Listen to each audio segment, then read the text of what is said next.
Think back to summer when you were 8 years old. Not a specific summer, just summer. The feeling of it. The way a single afternoon could stretch so long it felt like its own separate life. Riding your bike until the streetlights came on, lying in grass, staring at a ceiling fan, the hours barely moving. That summer lasted forever. You are almost certain of it. Now think about last year, the whole thing. January to December. Where did it go? You can name a few things that happened. A trip, maybe. A change. But the shape of it, the texture, the length of it, it feels thin, like a single page someone flipped past too quickly. You were there for all of it, every single day, and somehow it barely exists in your memory at all. This is not nostalgia. This is not you romanticizing the past. Something real happened to your sense of time between childhood and now, and scientists have finally started to understand what it was. Here is the strange part. You did not lose time as you got older. You actually started processing it differently. Your brain changed the rate at which it records your life. And the result is something that should genuinely unsettle you. The years you are living right now, in your 20s and 30s, are being compressed in your memory at a rate your 8-year-old self would find almost unrecognizable. You are not imagining that childhood lasted longer. It did. And the reason tells you something deeply uncomfortable about what is happening to your life this exact moment. Every single human being who has ever lived past the age of 20 has felt this. The universal creeping suspicion that time is accelerating, that the years are getting shorter, that something is being taken from you, but you cannot name what. Most people assume it is simply getting older, that this is just how life works. That the calendar moves faster when you have more responsibilities, more stress, more things to worry about. But that is not quite right. The answer is stranger than you expect, and it changes how you should be thinking about every single day you have left.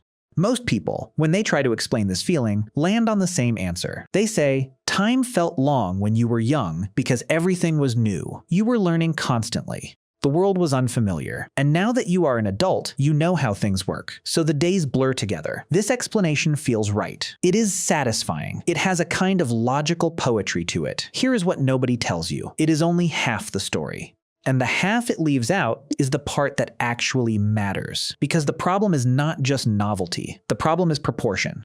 And the moment you understand what that means, you will never think about time the same way again. In 1897, the French philosopher Paul Janet proposed something that became known as the proportional theory of time. His observation was devastatingly simple. When you are 8 years old, 1 year represents 1/8 of your entire life. You feel it as a large, significant chunk. When you are 40, 1 year is 1/40th of your life. Proportionally, it has shrunk to almost nothing. You are not imagining that the years are getting shorter. Relative to everything you have already lived, they actually are.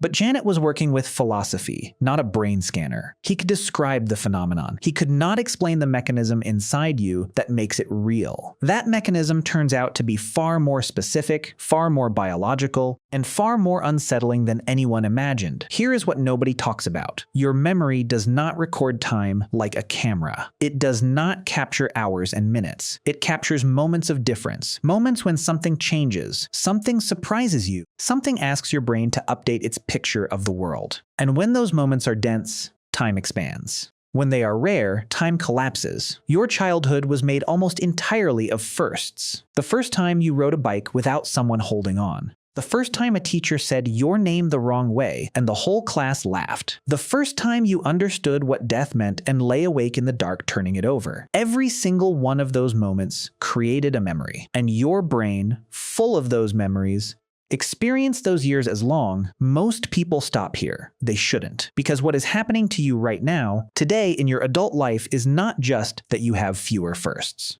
It is that your brain has developed something it uses to skip entire days without recording them at all.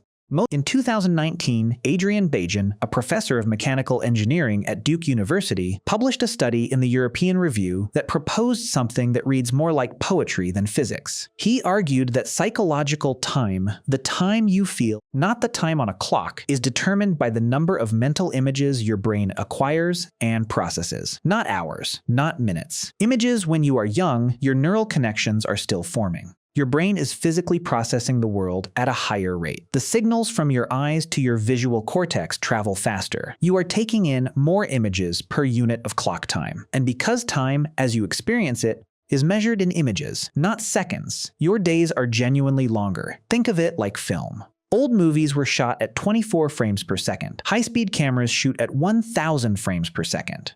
If you slowed down the high-speed footage to play at 24 frames per second, the world looked like it was moving through water. Slow, stretched, full of detail. That is your childhood brain. That is why a summer afternoon at 8 years old felt like it contained entire worlds. As you age, your brain's processing rate slows. Not dramatically, not in a way you notice day to day, but enough that the number of mental images you capture per hour quietly decreases. The film's speed drops, and when you play back a year of your life, there are simply fewer frames, less detail, less texture.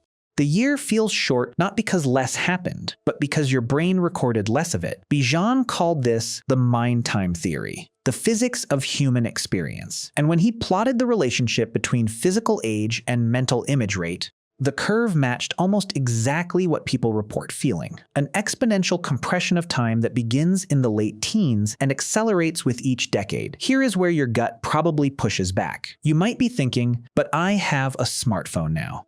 I take hundreds of photos. I document everything. Surely that means my brain is capturing more? And that is the part that gets left out. The images your phone captures do not become your memories. They become your phone's memories. Your brain, watching the world through a screen, is actually processing less of it, not more. The act of filming something signals to your memory system that it does not need to encode this experience. The phone is handling it, and so the moment passes, and your brain lets it go. The very tool you use to hold on to your life is teaching your brain that your life does not need to be held. But there is a second layer to this, and it is the one that makes the whole thing stranger. Your brain does not just passively record the world, it actively edits it. And one of its most powerful editing tools is something psychologists call habituation. The brain's ability to recognize a pattern it has seen before and essentially stop watching. You have experienced this your entire life without knowing it had a name. The first time you drove to a new job, you noticed everything.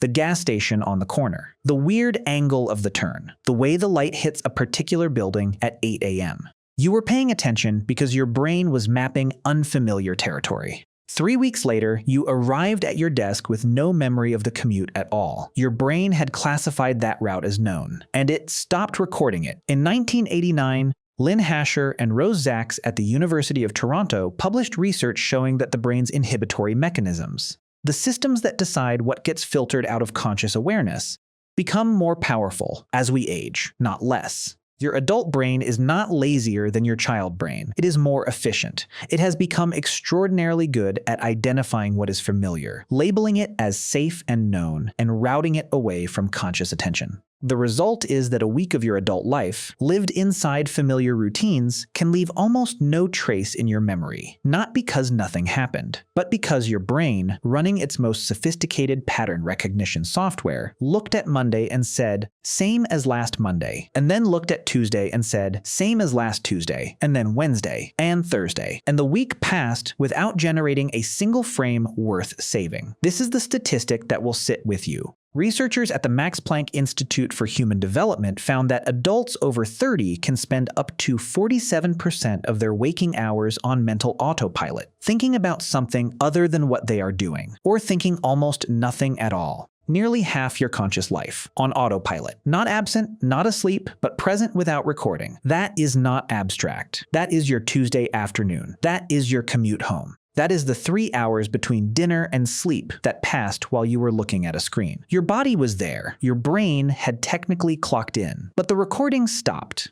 And here is where it gets genuinely unsettling. Those hours are not just lost from your memory. According to work done by neuroscientist David Eagleman at Stanford University, they may not even register as time you lived at all. Your subjective experience of duration, the felt length of your life, appears to be built almost entirely from the moments your brain chose to encode.